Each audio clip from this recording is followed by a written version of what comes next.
Otra vez en Alexandria, Virginia.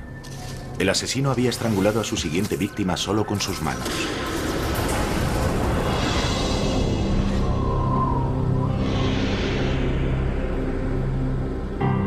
El siguiente paso. Para comenzar a elaborar un perfil del asesino de Alexandria, Ressler busca inspiración en los horrores de los archivos de sus viejos casos.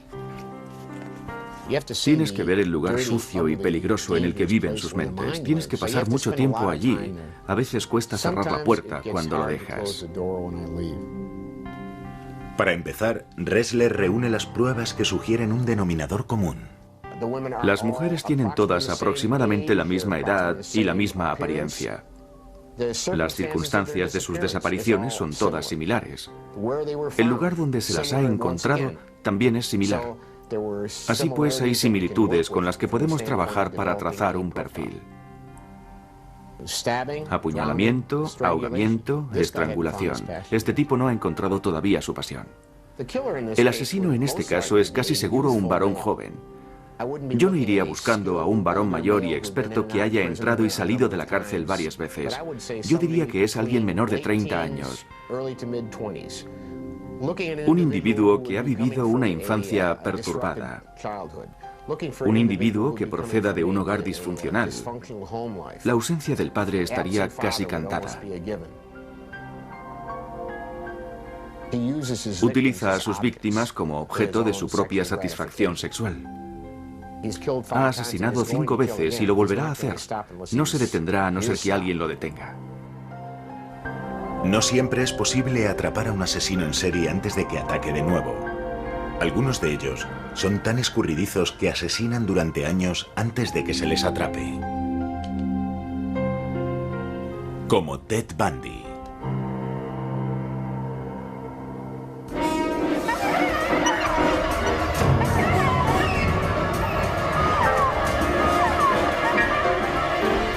Era como salir de un trance o sueño horrible.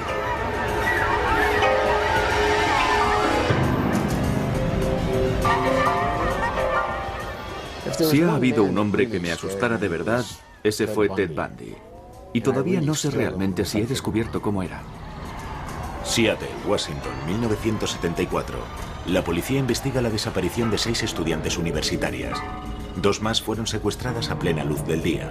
Todas eran mujeres jóvenes con las mismas características, morenas, hermosas, y todas fueron golpeadas hasta morir. Bob Keppel de la policía de Seattle estaba a cargo de la investigación y aún hoy en día sigue obsesionado con el caso. Bundy es un verdadero enigma. Intentar descubrir un patrón de conducta en él sería realmente difícil porque actuaba de maneras muy distintas. No sabíamos nada sobre sus métodos cuando empezamos a encontrar a sus víctimas. No podíamos identificar ningún patrón porque solo encontrábamos huesos. Bundy era un animal y cualquier otra cosa que quisiera ser. Bundy es en realidad lo que yo llamo un camaleón. Este tipo podía cambiar de aspecto casi en cualquier situación. Tiene tantos rostros que podía ser cualquier cosa que quisiera ser. Podía estar en un campus universitario haciéndose pasar por un joven profesor adjunto. Podía pasar por un loco del esquí. Podía ponerse un traje y una corbata y ser un joven abogado. Realmente daba la impresión de que el tipo podía transformarse para adaptarse a cualquier situación. Uno de sus trucos favoritos para atraer a sus víctimas. Bundy se ponía un brazo en cabestrillo y dejaba caer unos libros. Les pedía a las jóvenes que se los recogieran. Entonces las golpeaba con una barra, las arrastraba hasta su coche, abusaba de ellas, las torturaba y las asesinaba, y luego escondía sus cuerpos en el bosque. Chicas con bikini, pelo largo, menudas, ese era su estilo de víctima. He llegado a tener la sensación de que él mismo era un perfilador experto que había elaborado un perfil de sus víctimas. Daba la impresión de que en un grupo como el que estás describiendo era capaz de elegir a las más vulnerables. La elección de las víctimas nos dice mucho sobre el asesino. Bundy era un paradigma de ese asesino organizado. Necesitaba chicas que se parecieran. Puede que resulte un poco más fácil entender a un asesino como Bundy porque tiene un plan maestro, pero hasta que no conoces ese plan son tan difíciles de pillar como un asesino psicótico. Cuando le pidieron a Ressler que ayudase a diseñar el cartel de Se Busca, tuvo la posibilidad de avisar a las mujeres jóvenes y atractivas que encajaban en el perfil de Bundy. Cuando finalmente detuvieron a Bundy en 1978, Bob Keppel y Robert Ressler fueron de los pocos agentes de seguridad que pudieron interrogarle. Es el tipo de persona en cuya cabeza solo puedes entrar cuando él está preparado para ello. Intentamos ir allí y hablar con él a su nivel o un poco por debajo de su nivel, porque nos avisaron de que si llegábamos a una situación en la que pareciera que estábamos siendo condescendientes, se cerraría del todo. Siempre me asustó que él se metiera más en mi cabeza que yo en la suya. Todavía sigo sin saber con exactitud quién llevaba el control y eso me sigue molestando hoy. Bundy era un maestro en su juego.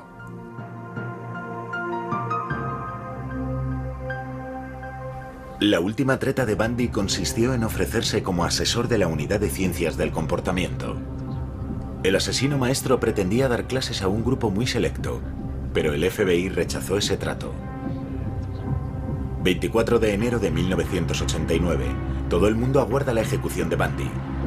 En su celda, el asesino lee un libro. Sabe que el fin está cerca. En el exterior se ha reunido una multitud para celebrar su muerte.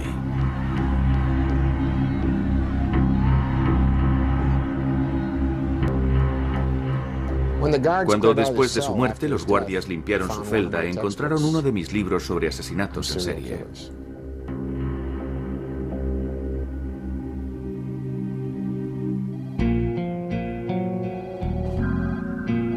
Bundy nos enseñó una cosa: se necesita un esfuerzo organizado para analizarlos a ellos y a sus crímenes. Si hubiésemos dispuesto de un sistema informático con referencias cruzadas, podríamos haber establecido conexiones entre sus crímenes mucho antes, y con mejores perfiles podríamos haber dado con él mucho más rápido. Después de Bundy nos aseguramos de crear una base de datos nacional para que todo eso fuera posible. Después de Bundy, el FBI entendió el valor de los perfiles. Sin un perfil criminal, los investigadores no tienen una idea del tipo de persona que buscan, no conocen la edad, no conocen el sexo, no conocen la raza, no tienen ninguna noción sobre la personalidad del individuo. Antes de la existencia de los perfiles, los agentes buscaban pruebas forenses convencionales: sangre, fibras o huellas dactilares que ayudasen a identificar a un sospechoso. Cuando disponemos de un perfil, se le da al investigador la oportunidad de tomar un atajo y localizar al sospechoso más verosímil, el cual a menudo resulta ser tu asesino. ¿Cómo fue quitarles la vida a esas mujeres? Ella salió del coche y comenzó a correr. Yo salí y eché a correr tras ella. Corrió hasta una carretera en la que había un bosque. La apuñalé por la espalda y cayó al suelo. Creo que la apuñalé 4 o 5 veces más.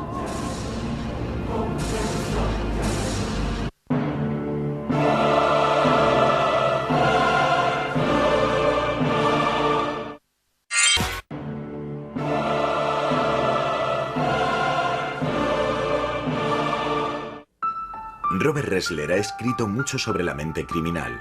Su experiencia con los asesinos en serie más famosos configura el núcleo de su forma de elaborar perfiles. Todo se reduce a clasificarlos en organizados y desorganizados. Gacy y Bundy trazaban un plan, sabían cómo satisfacer su impulso para matar y elaboraban un plan en ese sentido. Higgins actuaba por compulsión, no había un plan. Todo esto me enseñó una cosa: que puedes clasificar científicamente a estos monstruos. El investigador busca la tarjeta de visita que el asesino deja en la escena del crimen. Te fijas en la posición del cuerpo, el estado del cuerpo. Buscas rituales o comportamientos rituales en la escena. Buscas una pauta en las heridas. Hay mucha diferencia entre una herida de puñal en el corazón y 50 en el pecho, o la mutilación de alguna parte del cuerpo, cabeza, órganos sexuales, cosas de esa naturaleza. Hay muchos elementos en el escenario de un crimen que brindan pistas directas sobre la personalidad del asesino. Ressler también ha sido asesor de series de televisión y películas. Todos sabemos, gracias al cine y a la televisión, que se nos ve como alguien que lo sabe todo. Llega al escenario del crimen, hace un perfil y caso resuelto. En realidad no funciona así. El perfil es solo una de las herramientas que hay en la caja del investigador. Durante los años que ha pasado en el FBI, Robert Ressler ha dominado esta herramienta como nadie.